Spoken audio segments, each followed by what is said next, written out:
आदाब नाजरीन, मैं हूं आपके साथ रहीम अहमद खान और आप देख रहे हैं तस्नीम टीवी की खास पेशकश मुल्क की बात। कर्नाटक में तालीमी इदारों में हिजाब पहनने के सिलसिले में जारी तनाज़ा के बीच इसके खिलाफ एहतजाज करते हुए मंगल को उत्तर प्रदेश के आगरा में विश्व हिंदू परिषद के कारकुनों ने हनुमान चालीसा पढ़ने के लिए ताजमहल के इहाते में दाखिल होने की कोशिश की। हालांकि पुलिस ने उन्हें रोक दिया। इसके बाद वीएचपी के कारकुनान ने एहतजाज के तौर पर हरि पर्वत थाने में हनुमान चालीसा का पाठ अदा किया। इस सिलसिले में थाने के पुलिस इंस्पेक्टर अरविंद कुमार ने हमें बताया कि वीएचपी के कारकुन ताजमहल की तरफ जा रहे थे, जिन्हें इंतज़ामिया ज़ाब्ता अखलाक और दफ़ा 144 के तहत बीच में ही रोक दिया गया। साथ ही उन्होंने बताया कि बाद में मज़कूरा कारकुनान एससीएम को मेमोरेंडम देकर वापस चले गए। कर्नाटक के उडुपी में हिजाब तनाज़ा का मामला तूल पकड़ता जा रहा है। इस दौरान आगरा में विश्व हिंदू परिषद के कुछ मेंबरान ताजमहल में जाना चाहते थे। ताजमहल में भगवा पहनकर हनुमान चालीसा पढ़ने की खबर सोशल मीडिया पर उस वक्त से ही गर्दिश करने लगी जब से ये खबर वायरल हुई थी।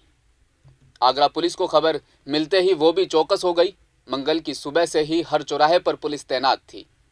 मंगल की दोपहर तकरीबन 12 बजे जब वीएचपी के मेंबरान हरि पर्वत चौराहे पर पहुंचे तो पुलिस ने उन्हें वहां रोक दिया।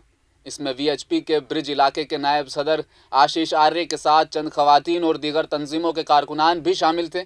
सेवा भारती की भावना शर्मा ने इस ताल्लुक से कहा, हम ताजमहल के इहाते में पुरअमन तरीके से हनुमान चालीसा पढ़ना चाहते थे।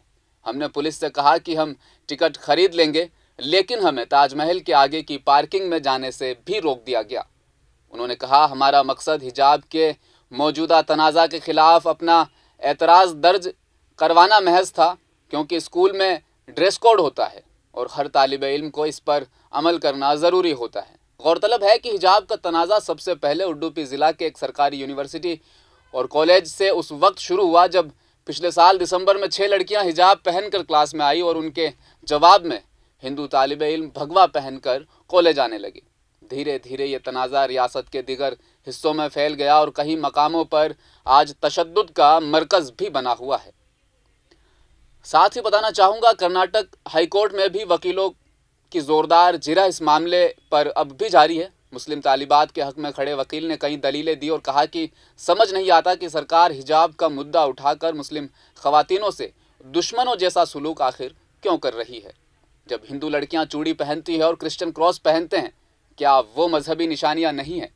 ऐसे में आप इन बेचारी मुस्लिम लड़कियों को ही क्यों चुन रहे हैं?